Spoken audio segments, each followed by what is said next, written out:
In this episode, did British privateers invent the mojito? We investigate the historic origins of Cuba's famous cocktail. Plus, has the Havana bar scene rewritten mojito history to make more money?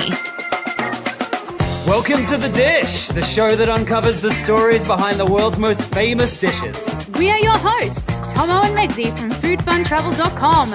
Join us and expert guests for tasty facts, foodie secrets, and more.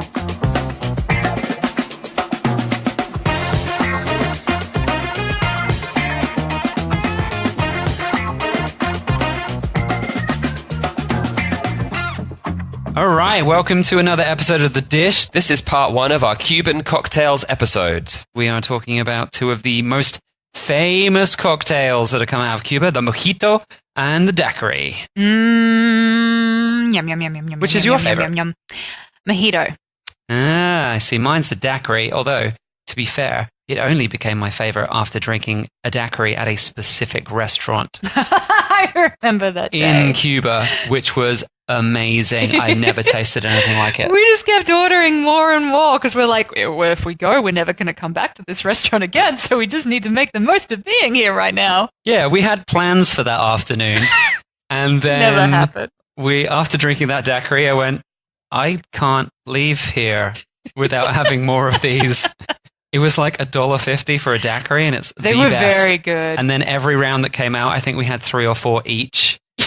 Yep. Every single one was consistently fantastic.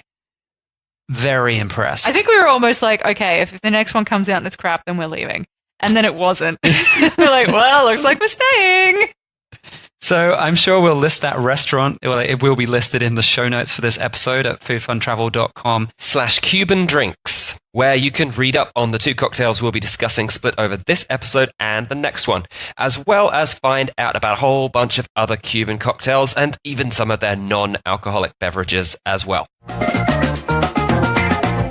So let's start with the mojito. Now, this sweet, sour, and herbal cocktail has definitely become a world-famous drink. It's made with rum, lime, cane sugar, and it's topped with mint that has been muddled inside to get all the flavor out, and soda water. Occasionally some other ingredients too, but those are like the classic ones. Which is interesting because I hate soda water. Yeah, but once But it's I mixed... like a mojito. Well, it's mixed with quite a lot of sugar. So basically, instead of soda water, you're drinking Sprite. Yeah, so I'm okay with that. Yeah. So who invented it? That's the question. Now, Hemingway. Hemingway. That's going to be my answer to everything in this episode. There's a lot of Hemingway in this episode, just to warn you guys. And also to let you know that if you want to support us, of course, go to foodfuntravel.com/extras, where you can become a patron of the show. You get bonus episodes, and it helps us make more episodes. Exactly. Hemingway needed help to support his drinking habits, as do we. He wrote books. Yep. We're making podcasts. And he sold books, but we don't really sell podcasts, which is why we need you to patronize the show. Pretty please.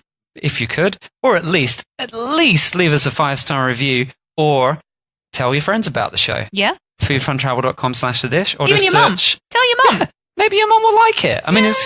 it's history and food and stuff. We I don't think say mums naughty like that, right? words much. Hey, who knows? foodfuntravel.com/thedish. You can find our main homepage there, or just search The Dish Food Podcast on pretty much any platform for podcasts. Download all our episodes. Leave us some reviews. It really helps. All right, so who invented the mojito?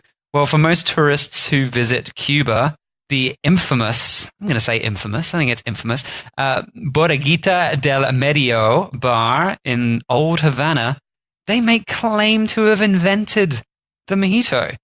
And even that it was one of Ernest Hemingway's top tipples. He enjoyed a mojito, apparently, according to them. Literally, if you walk past this bar today, you can't get in it for all the tourists that are in there like, I'm in Hemingway's bar. There is even... Did we even get it? We didn't even drink there because it was so busy all the time with tourists. We just took photos outside We're like, of yeah, we're all of good. the people inside and went, Yeah. no thank you. We've had lots of mojitos. We don't need to drink in here. What a shame. But apparently there's actually an inscription, famously, not apparently, there is definitely, because it is their most important selling point, is there is an inscription on butcher's paper that has been framed that apparently is the signature and description from Ernest Hemingway saying that he loves the mojitos there. And that is one of the reasons they've become one of the most popular bars. However, most scholars who actually have studied Hemingway, people who have written biographies on him, believe the graffiti is just a forgery, and that Hemingway was definitely a fan of the more sour cocktails like the daiquiri, and was definitely not a mojito guy. That's not to say that he didn't drink at La Bodeguita, but he was not. That was not his regular haunt. It's a place he might have drunk occasionally. Also, a top tip, if you are wanting to try those mojitos, like, you might be like, oh, you didn't even try the mojitos there. You don't know if they're good. There is a sister restaurant in Playa del Carmen that you can visit, and they claim to make the exact same mojitos as what they're making in Havana. We went there, and actually they weren't too bad. I had a Jack Daniel's mojito, which has nothing to do with the original at all, but it was quite tasty. They did make a decent mojito, so I will give them that. But, did Hemingway drink at the original place? Probably, yeah, he did. Yeah, he did. Is it his favorite drink ever? No, he it is might not. have been drunk when he said it was. Well, the belief is from people who've studied the handwriting that it is someone who very cleverly copied his handwriting and created a forgery. Apparently so. Which wouldn't be hard, because you just got to do drunk scroll, right? Well, yeah. He was a writer, so most people knew of his writing was probably like typewriter. And so unless it was typed on the wall, which it was not, anyone could drunk scroll and go, yeah, I'm Hemingway. Cheers. And famously, Hemingway said that he didn't used to write drunk. He got drunk after writing, unlike other authors. I thought he's the one that said, create drunk, edit sober. Create, but not necessarily write. I don't know. That's the same well, thing. I've read different sources about this recently, and this is not what the episode is about. Okay, sorry. We're definitely talking about drinks in this episode, so let's move off that tangent. Let's just say that La Bodeguita, regardless of whether you believe the butcher's paper writing was actually from Hemingway or not, they only opened in 1942. And now it is just saturated with cruise ship tourists. And any other tourist that comes through, apparently. So, did they get that written in there to make a lot of money? For sure. Is that the reason? Or did they really invent the mojito? Is there any sort of actual evidence, dated evidence of when the mojito was invented? Well, that's why we have a whole episode on this. Let's continue on. Believe it or not, it's not just slightly likely, but entirely definite that there were drinks very similar to the mojito before 1942. In fact, they almost certainly were invented on the plantations because rum is made from sugar cane, and the mojito is made from sugar and rum and lime and mint. Where did they get the mint from? Well, we're going to get into that a little bit as well. Okay. But the oldest precursor to the mojito may have existed as early as the 16th century. This is not a 1942 is ridiculous to say you invented the mojito. That's where we're going here. All right, so just a couple of 100 years after the Spanish turned up. Even less. 16th century is the 1500s. So like 100 within years. 50 to 100 years. Yeah. But let's get into this a bit more. So, surprisingly, the oldest reference to this comes back to the British explorer and privateer, as in paid-for pirate. If you haven't researched the history of pirating, a privateer is someone who pretends to be a pirate but is actually working for the government so that they don't start a war, but they can go off and steal things from other countries without starting a war. Are they like the James Bond of... Yeah. It's like a pirate spy. Wow. So everyone's like, oh, well, this ship attacked us. And England's like, not one of ours, so there's no war with England. But actually, it is one of theirs, but they're paid off. So Sir Francis Drake, very famous. Yeah, I've heard that name. Actually, yeah, he was a privateer, so the government were paying him off from England, but he was pretending to be a pirate, looting everyone and then sending the money back to England. Dirty scoundrels. So the story goes that he wanted to land in Havana in 1586. Because we all know pirates like rum. They like rum, but they also like gold. And his intention to land in Havana was to steal all the gold. And he's not a real pirate anyway, fake pirate. But, this was the style at the time. They like stealing things. Yeah. That was the pirate style. So apparently, he may have discovered, or at least potentially invented, but probably more likely just discovered, a proto-version of the mojito at exactly the same time in 1586. The story that is repeated across the internet, at least, is that in 1586, his men were very sick. They had dysentery, they had scurvy, and he needed to stop off in Cuba to help them recover. So some even claim that he sacked Havana at that time in order to steal stuff like gold and supplies from them. That's definitely lies. I don't know why. There's a whole bunch of internet people who have gone, oh yeah, he sacked Havana. Absolutely no How did he historical have time to evidence do for that if his whole crew was crook? He had a lot of time to do a lot of things. You'll be surprised. 1586 was a busy year for Sir Francis Drake. Right. But one way or another, he did stop in Cuba. That seems to be true. And he stopped in search of remedies for his sick men. And he discovered a local plantation of workers who had made this concoction of the original rough version of rum before rum became a real spirit, called aguardiente de caña, which literally means cane sugar firewater, directly distilled from dirty cane sugar. It's the ultimate moonshine. That sounds rough as guts. And the local workers on the plantation had mixed this with lime, which of course is going to work wonders on curing your scurvy and your dysentery. And so this may have been something that really helped them out. And of course, it would have been mixed with sugar to counterbalance the horrible rough moonshine rum and all of the lime. And yeah, it came from a sugar plantation. Now, booze, sugar, and vitamin C, definitely a good health tonic back in the 16th century. That was going to make some difference. And apparently this concoction had just been adapted from whatever the plantation workers were drinking. But one of Sir Francis's officers, Richard Drake, no relation, apparently, he decided that this concoction that they had either found, stolen, or acquired from the locals, they would call this drink El Draque, which in Spanish means the dragon. And it's a little bit of play on words because Draque is sort of spelt Drake. If you pronounce it in English with that spelling, it looks like Drake. And the Spanish were calling him El Draque because he was going around smashing up all of these different Spanish ports. So it's named he was after him. actually doing very well. So like the original mojito called the Dragon, at least from the thoughts of the crew of his ship, it's the Dragon. Yeah. That's the problem is when people document stuff, that doesn't mean it's actually a real analysis of what's going on in the world. It's we keep learning this every time we do an episode. 0.1% of people saw a document and went, oh, it's called the Dragon. He must have invented it. It says he found this on an island. And it's like, nah, everyone was already doing this stuff. So who knows? Anyway, yeah, he was called the Dragon because he was literally killing hundreds and hundreds of people around all these different ports around the Caribbean, causing havoc, stealing lots of gold and plundering everything.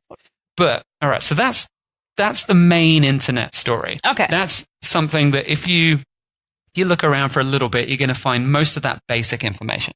To actually try and confirm this story with anything beyond internet hearsay, I had to do quite a lot of digging. This took me a bit of time. The truth may be a little bit less fanciful than the wonderful story of history. Always is.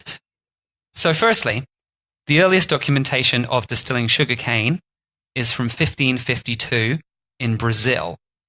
So actual written documentation, they were definitely making a pre-rum drink out of sugarcane 1552. Somewhere in the colonies. Colonized by the Portuguese by then? Yes. Okay. 1552, well colonized. All this colonization was going on early 16th century. At least the start of it was all happening already. So, I mean, this suggests for sure, considering Columbus got to Cuba in 1493, that was his first contact with Cuba. 1492, he was in Bahamas and other areas. 1493, definitely landed in Cuba with pigs, doing the Cuba thing. So yeah, by 1552, if they were making booze out of sugarcane in Brazil by 1552, pretty certain that even though it's not documented, people knew how to distill, the information had been passed on, sugarcane plantations were definitely going on in that region. This has happened before Drake turned up. So we know it's very, very likely that there was some rum and there was some moonshine. Moonshine rum. It's not real rum. Pre-rum. So yeah, even though there wasn't any actual record of Cuba making this at that exact time, it's almost certain they were. And yeah, this drink that I mentioned before, the aguardiente de caña, is going to be what they were making. They weren't making any sort of modern style rum. There's no documentation of modern style proper distilled rum happening until the 17th century, sort of around the 1630s. But this original version of rum was going on.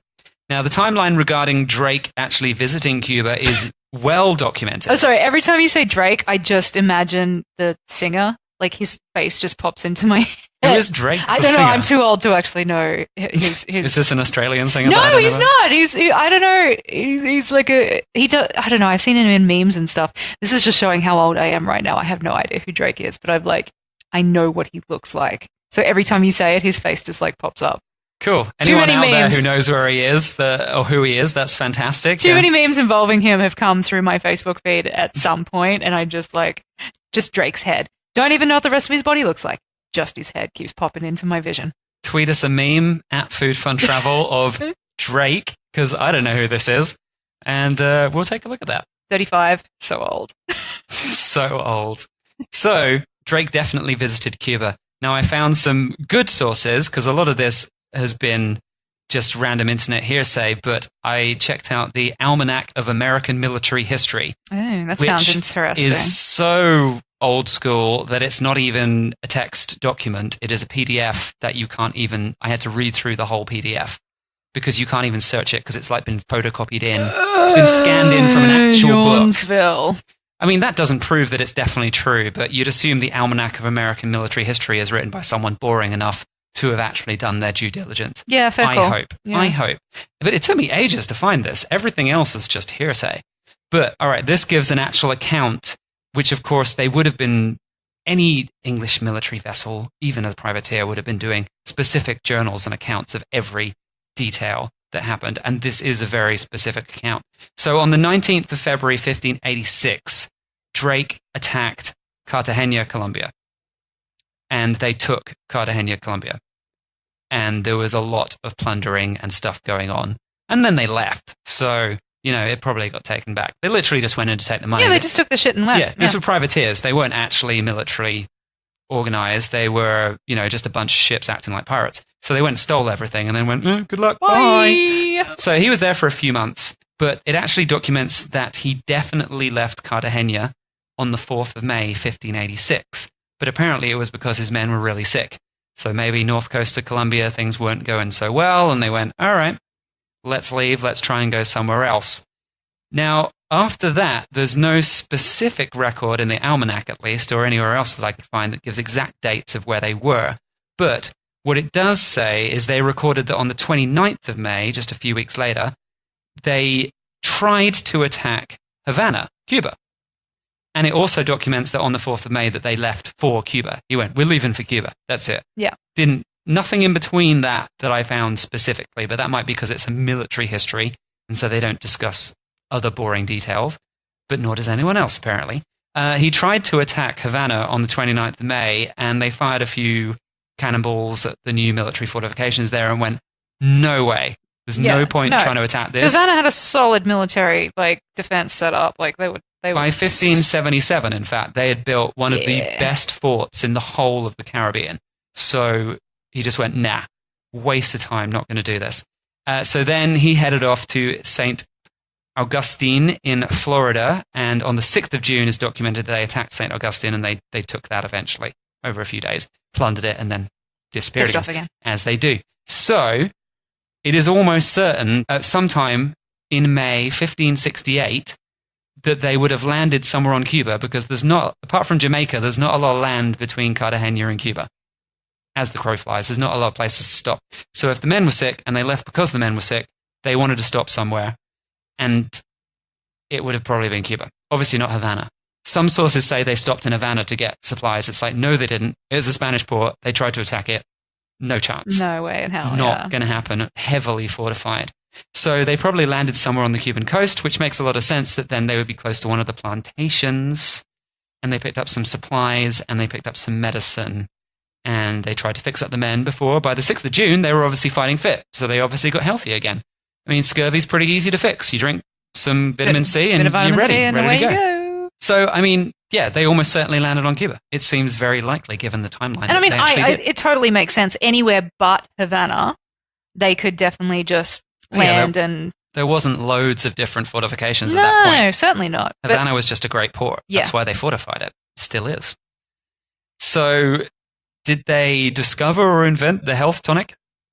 Well, yeah, it's possible that they discovered it, but it seems likely that the locals were already making some sort of drink. Yeah, they're the first to document it. That's about it. And I couldn't find any original documents that actually sort of explain that they invented it. It's more likely they just landed and went, "Oi, what do you got? What's that? Give us that. We want that. What's going to make you healthy?" So, yeah, they went in, they got some lime-based stuff with booze in and went, "Yeah, that'll work." So that's the historic story. Sometime between when Drake was there and 1942, when mojitos became massively popular in central Havana, sometime in between that point, there was plenty of mojito-like drinks flowing around. All of the locals were drinking that on the plantations already. But you haven't answered my question. I'm about to answer your question. Okay. What is the mint about? Yes. What is the mint about? Because that's a long time. So 15-something to 1942 is quite a ways away. Like this almost 400 years of drinking mojitos. Exactly. So when did because I think the mint in particular, the muddling of the mint is what makes it sing. Well, firstly, it seems possible that they were already putting mint in the drink at the point, because in 1586, it was not just considered to be a boozy drink to have a fun time. It was considered a health tonic, which made sailors better, made them healthier, because of vitamin C, really. But there are definitely people who believe that the mint was already involved. Wait, in I 1586. remember when we were in Cuba, we weren't having mint that you would expect from Morocco. You're already ruining the surprise. Oh, I just remembered then. Yeah. All right, that's the surprise. It's not mint. It's mint in certain cultures, but in Cuba it's not mint. But I'm going to get into that. Okay. So for the modern mojito, it's certainly descended from those original plantation drinks, and its popularity did seem to explode around the 1950s near Havana, especially along Playa La Concha, which was a very popular beach, still is a popular beach, where bartenders at that time were turning the making of mojitos into a show. So they're doing flair to an extent. I love a Like bit of flair. a really early version of flair, where they were just making mojitos in like a production line with loads of different guys. They were throwing the glasses around, things like that. And it turned it into a fun event. Now, La Bodeguita del Medio bar, which I mentioned right at the start, they may have started popularizing the mojito back in 1942 when they opened, and then things went a little crazy after that. I don't really think they can take credit for inventing the mojito when it's had 500 years of history. Yeah, not likely. Or 400 years of history, at least. Now, yes, what is the real secret to making a very good traditional Cuban mojito? Everyone has their preferences, of course, but there's some very important considerations. And yeah, mint is the wrong ingredient. The actual ingredient you want is yerba buena, which is a local mint-style herb that grows on Cuba, and it's a lot less sweet than traditional mint. And what you actually need to do is you muddle the stalks, not the leaves. So if you go into a bar where you've just got this massive glass full of leaves, they have messed it up. So wrong. Like, it might still taste okay, but it doesn't have the herbal punch that you get when you muddle just the stalks. And what they seem to do in Cuba, if they're doing it properly, which not everyone does, a lot of tourist restaurants do not. But when you go somewhere that really cares about their mojito, you see them really muddle just the stalks, and it brings out this sort of pinky purpley color out of the bottom of the stalks, because the stalks are not green. They are sort of like a purple color. So if you're getting like a lemony, limey kind of mojito full of leaves, that ain't done right. Yeah. Send it back. So, Yeah, which is, it should be that pinky sort of color. there should be some pink coming out of the stalks. And yes, they do throw some leaves in, but that's mainly for color and look rather than for the flavor of the actual leaves. And so, yeah, the yerba buena is the way to go, not the mint. Now, also, something I really liked is that they can also add just a little couple of spots of Angostura bitters. Oh, you were crazy I about love that. this. Not everyone loves that, but I think that's a really good addition. So some mojitos have that, some mojitos don't have that. Depends on your preference. I think it balances it out. It's like the sweet and bitters. It's nice, yeah. Yeah, I think it works really well. And what you got to remember, big thing about Cuba, unlike in the US and other countries, if your mojito is not strong enough, you just say to the staff, more rum, please. They pour more rum in. They don't charge you extra. No. That's it. That's the rule. It's like the rule of bartending. It's like if they haven't made it perfect for you first time, then it is their duty to make it the way that you want it, and they will keep pouring the rum into it until you are satisfied. Yep. It does mean you can spend $2 on a mojito and then 2 more mojitos and then walk home in a complete stupor. It can get a little insane, but it's definitely an option. It's quite crazy how much extra rum they'll pour in, and they'll just keep pouring it in because the rum there is so cheap. Yeah. For our top choices of places to have mojitos in Havana, then please make sure you check out the full show notes at foodfuntravel.com/Cuban drinks. Yeah, we definitely took our time going around a lot of different places, trying a lot of different mojitos because we care. Yeah, science. We care about quality control. We did it for you. Yeah, did it all for you. We didn't care. We just were like, we have to drink more mojitos for our audience. Very important. That's it for mojitos, but coming up in the next Cuban Drinks episode, we're talking daiquiris. Were these also an historic plantation drink, or were they an early 20th century USA Cuban fusion invention? Tune in next week, or the episode might already be out, so check the feed right now. If you've enjoyed this podcast, please make sure you subscribe on iTunes or wherever you listen, and tell your friends about it. The more listeners we have and the more people we have subscribed, the better we do in the rankings, and the more likely it is we're going to keep making more episodes of The Dish.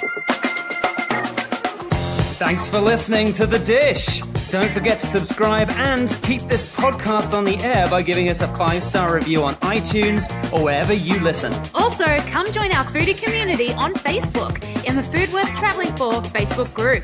Catch you next time.